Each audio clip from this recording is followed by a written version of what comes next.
Welcome to the Same Day Podcast, where we discuss driving incremental business growth and other topics related to real estate, property management, and entrepreneurship. Now to the show at hand.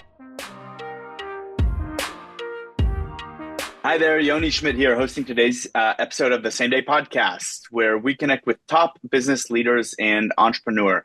Today's episode is brought to you by Keyrenter Property Management. At Keyrenter Property Management, we are a full-service property management company helping our clients buy, renovate, and operate real estate assets. We help our clients build wealth while taking the headache out of property management. Today, I have Chad Franzen here of Rise 25, who has done thousands of interviews with successful entrepreneurs, investors, CEOs, and many more. And we have flipped the script a little bit, and he will be interviewing me today. Chad, welcome to the show. Hey, thanks so much, Yoni. It's great to talk to you. I've talked to you before, but it's nice to check in with you again. I just want to talk about kind of the latest things going on with Keyrenter, maybe the latest in the rental property management industry, things like that. So let's get started with kind of, for listeners who are unfamiliar with Keyrenter, how would you maybe describe what you guys do differently from a typical local property management shop, and what does same day really mean? Yeah, that's a great question. Thanks. We live by the same day motto. So our same day property management motto is basically, we are hyper communicative and overly responsive to our clients, to our vendors, to our residents. And our aim is to always respond to owners and clients and vendors and tenants within the same day, if not within 24 business hours, unless it's, of course, an emergency. Some of the things that we do differently are there are three things that I think are unique about Keyrenter Property Management and Keyrenter PMC, specifically the franchises that we operate. The first is, like I said, we're hyper responsive and overly communicative. People hear back from us the same day.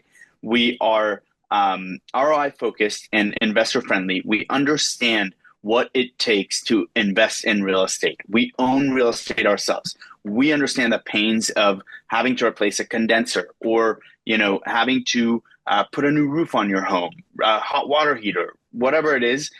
We've been there, we've done that. And, we have the great network of vendors and contractors that we've spent years and years and years building relationships with to, bring the best quality and the best pricing to our clients. The third thing is that, like I said, we are overly communicative and hyper responsive. So those are the three uniques: is we leverage technology, we're ROI focused, and we're communicative. I generally believe those are really the three main pillars of Keyrenter Property Management and what we do really well. Okay, very nice. Yeah, I was going to ask you why this is called the Same Day Podcast, but you just answered it. So Keyrenter operates across a lot of mid-sized kind of metro areas: Tulsa, OKC, Wichita, Indianapolis, Kansas City. And you guys are not in bigger coastal markets. Why has that market strategy worked, and what do those markets that you guys operate in have in common? Yeah, so I'll start by saying that Keyrenter, again, is a franchise property management model, business model. There are over, I think now 80, 90 offices across the nation. Some of them are in bigger coastal markets.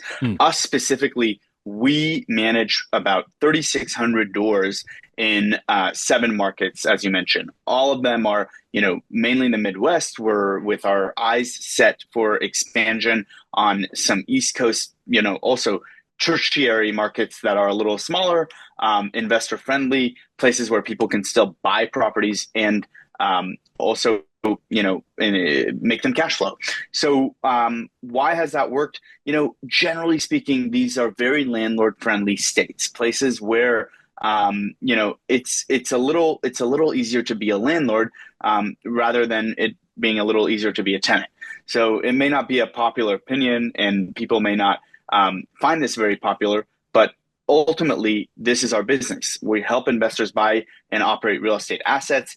And we are also, of course, we see ourselves as stewards of their investments who are hopefully helping solve housing problems, improving neighborhoods, increasing housing inventory in all the markets that we are operating in. And overall, the markets that we're in, like Tulsa, Oklahoma City, Northwest Arkansas, Wichita, Kansas, St. Louis, Missouri, Indianapolis. These are, tertiary markets that are, very friendly to landlords.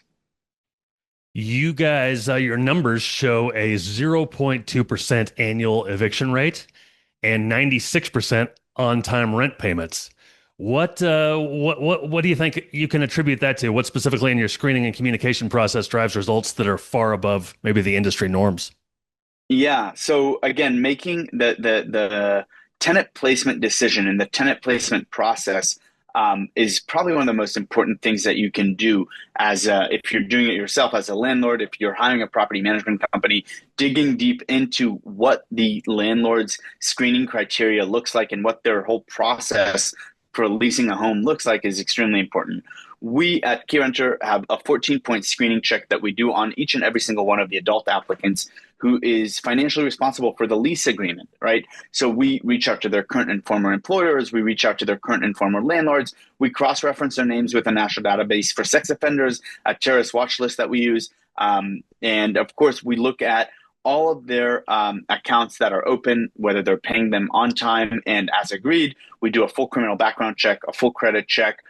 We have qualifying conversations with the tenants and with the references to understand who they are, where they're coming from, what the story is, and why they're moving.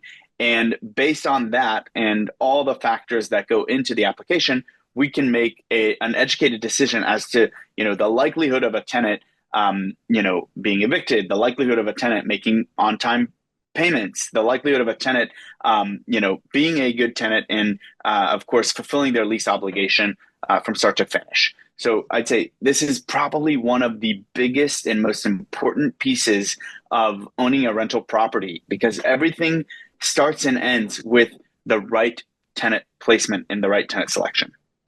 Can you estimate the percentage of applicants that get denied? I'm not in the weeds, so I don't know exactly what those numbers look like. I know, certain applications get denied, and we do everything that we can to try and approve an applicant. And I'll give an example from Northwest Arkansas. Just 2 days ago, we received 2 applications on a house. These prospective residents had great income, everything looked great. Unfortunately, there was one factor that actually was working against them, and their application got denied. And what they did was they said, okay, well, my father can actually co-sign for us. And if my father co-signs, is that something that we can, work through? And, the father did apply, and the application actually got approved after one of the tenants' father ended up just submitting their application. Let's talk a little bit about kind of the incorporation of AI and technology into the property rental industry. I see that AI-powered tenant screening is spreading fast across the industry, but it's also drawing criticism over bias and lack of transparency for renters who get rejected. Where does Keyrenter draw the line on how much AI should decide versus a human property manager? Yeah, there typically has to be some sort of human, human interjection or human coming into the application to review it and ensure that everything, looks well. AI adoption, it's here. It's already here. It's in full force and effect. It's not necessarily, eliminating property managers. It's just eliminating the inefficient property managers and making certain repeatable tasks a little more streamlined. So there's definitely a huge adoption of AI in our industry. As it relates to applications, I'm sure we're going to see more and more of this becoming incorporated into the decision making, incorporated into the screening process. But we also have to be, careful and vigilant because we can't just upload someone's application into ChatGPT or GenSpark or Claude or any other system because we're dealing with sensitive information. We're dealing with people's social security numbers, their credit scores, their employers, their addresses, all these things that are sensitive information that we don't want to share with the world. And if a system like ChatGPT gets hacked, right, then people's sensitive information is out there. the incorporation of AI into the decision making of like applicants is, I think, still in its infancy. It will be more incorporated into the systems themselves that we're leveraging, such as, Appfolio, or some companies are using Tenant Turner or Daysaver. The biggest issue today in the industry, and I see this with not necessarily AI, but with like the advancement of technology and just like the advancement of self showings, is a lot of fraud. A lot of people are committing fraud in the industry, moving people into houses and signing fake leases. And, then you, as the property manager or the landlord, you come to a property that you own, someone moved in, and they say, I signed a lease, but the lease was fake. So that's going to be one of the biggest challenges to overcome. It's one of the things that I think most property managers don't want to talk about, but it is the elephant in the room in our industry at the moment. So how maybe has technology genuinely changed your day-to-day operations beyond just the screening process? Yeah, I mean, a lot of it is related to the back end, to the systems, to things that are running, in the background. For example, a tenant puts together, or a tenant submits a maintenance request. It comes to us, right? That immediately and automatically, and this has been, something that Keyrenter has done forever. We send that work order to the owner. So if you're the homeowner, you'll receive an email saying, Chad, the following work order has been submitted on your property at 123 Main Street. No action is required on your part, but we want to make sure that you're aware. It allows you to do one of two things. Either prepare yourself for some sort of financial expenditure because that hot water tank is 20 years old, or run interference, and say, okay, Keyrenter, tell me a little bit more. I need a little bit more context. Help me gain some understanding and clarity as to what's happening here. What we've added is another layer of triage, maintenance triage, to this entire process, right? And so now you'll receive that email, and in that email, there will be another box that shows you what exactly we are doing and how we're trying to, address the situation with the tenant, triage the problem without spending your money, right away. And of course, being ROI focused and investor friendly. So AI is doing all of this behind the scenes, and it's communicating with the tenant, asking them to take steps to help, identify the problem and solve it without us having to, dispatch a plumber or someone else, another vendor or service provider out to your property just every time a work order comes in. So I know a lot of states have recently changed notice periods and e-notice rules and disclosure requirements.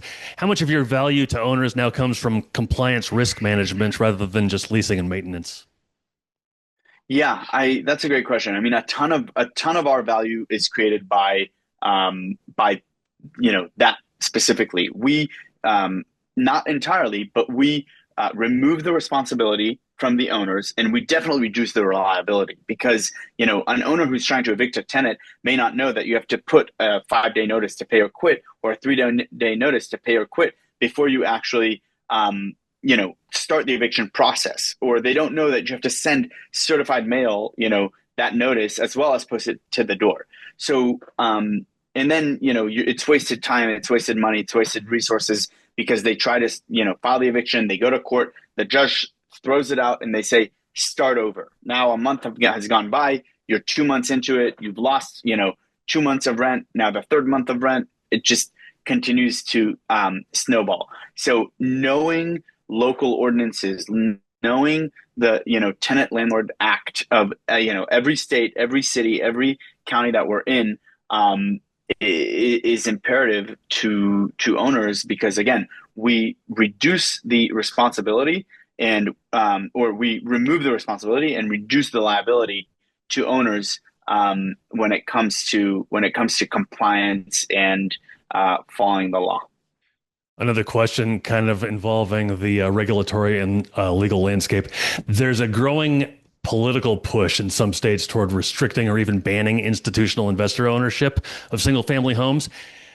I know Keyrenter mostly serves individual owners. How does that debate affecting the broader single-family rental industry and your clients' confidence?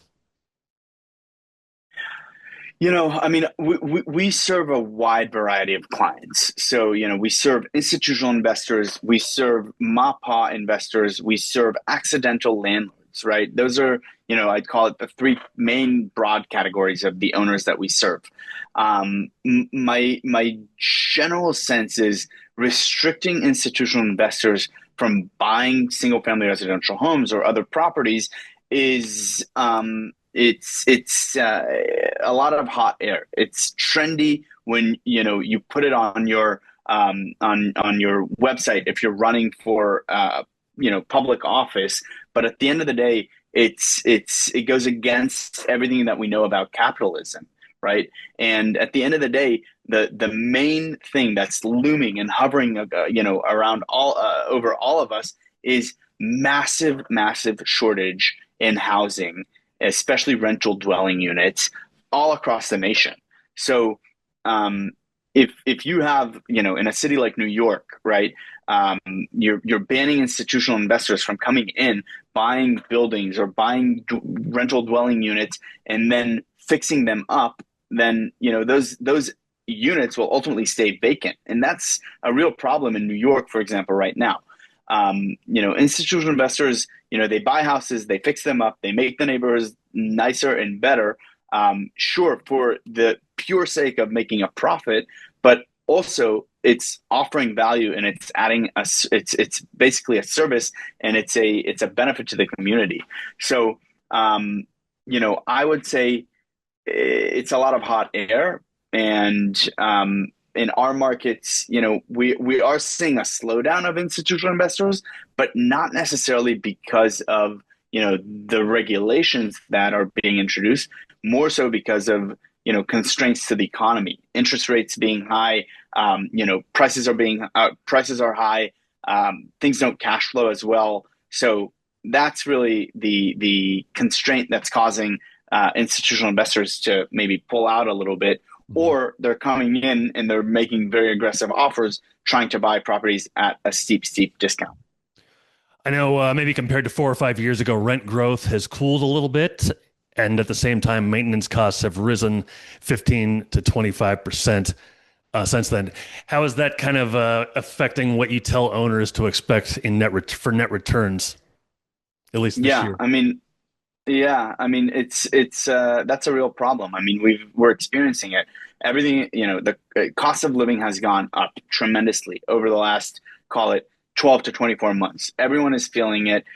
You feel it when you go to the store, you feel it when you're putting gas in your tank. And the only real thing that we can tell owners is you have to budget a little bit more conservatively, right? And have those maintenance reserves on hand. Don't run yourself so thin to the point where if something goes wrong, you can't afford it, or you have to finance it at very, very high interest rates.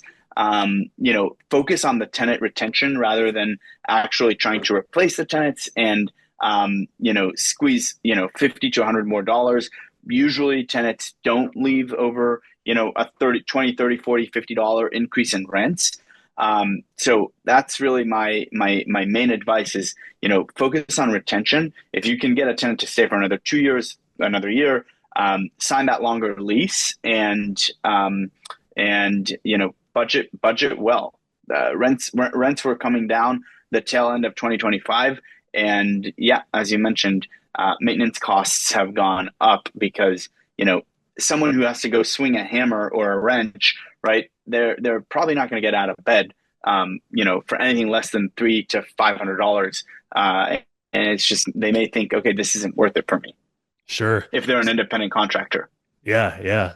So is that kind of affordability pressure causing your tenant profile to shift, or for lease length expectations to shift?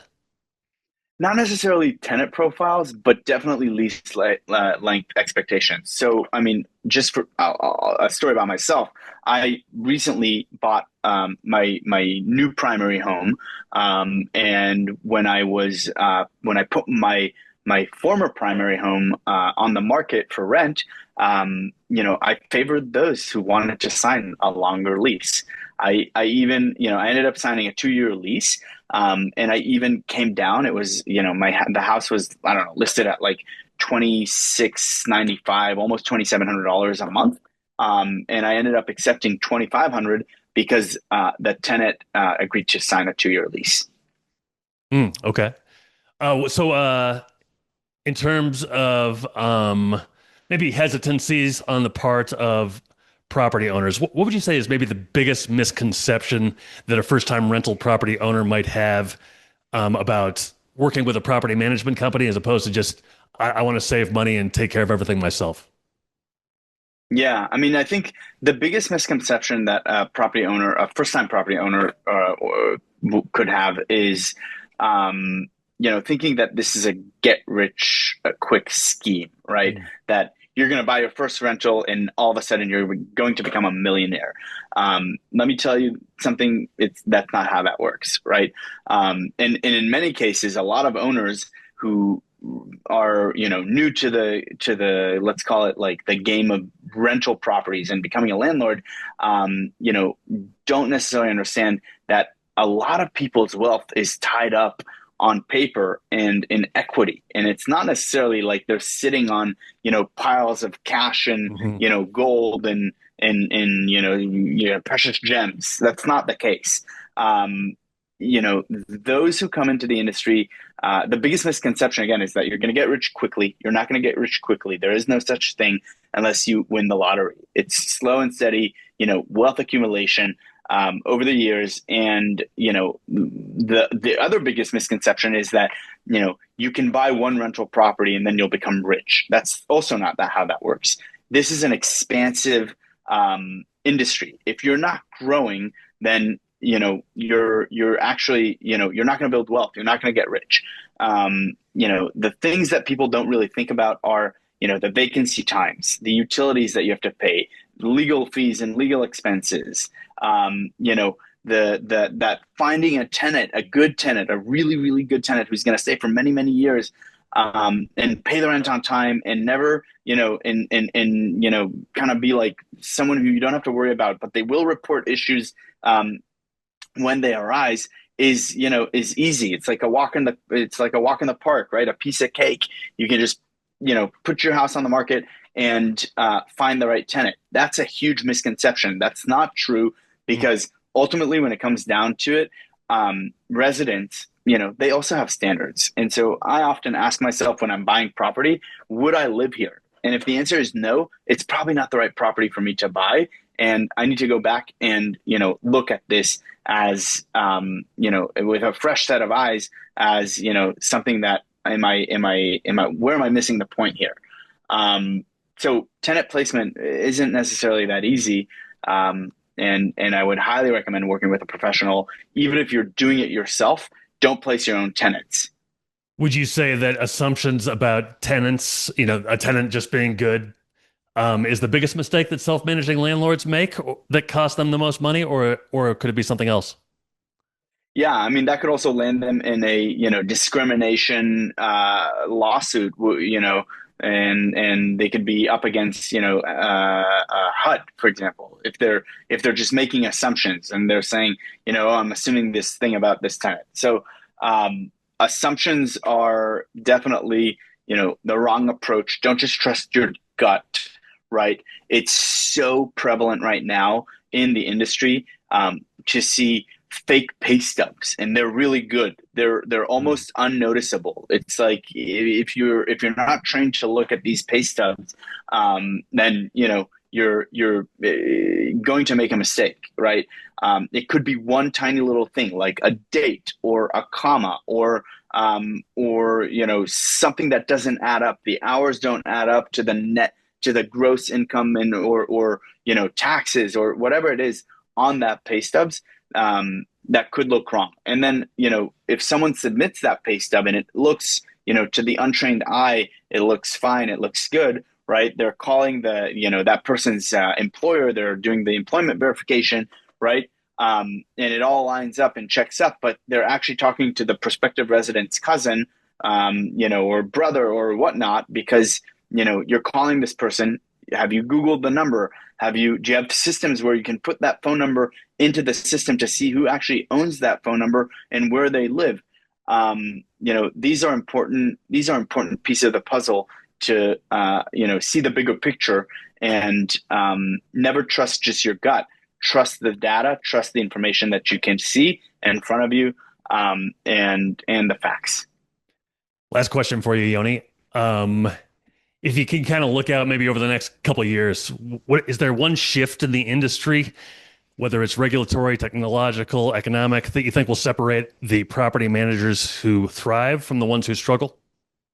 Yeah. I think, I was writing down some projections for the industry. One of them was preventative maintenance becoming a standard service offering, right? It's not an upsell anymore. So, companies who build it into their core value proposition right now will ultimately look like geniuses in, call it, 2 to 3 years. Right? So that's one projection that I think, looking into 2020, call it, 8, 9, 2030, that's one of my projections. Another one is that, property management companies, survivors, basically will look less like real estate operators and more like tech-enabled service businesses. So if you can't run your business from a dashboard, you're probably already behind. Another projection. And then AI being, artificial intelligence being one of the greatest equalizers, and maybe also the greatest dividers, with small tech-enabled shops now being able to compete with, other operators that are 10 times the size that don't leverage AI efficiently enough, and they're resistant to adopting AI. So those are my three, call it bold calls for 2030. Yeah. I think that AI adaptation is probably common with just about everybody. Hey, it's always great to talk to you, Yoni. Really good stuff. Great information. Thanks so much for having me today.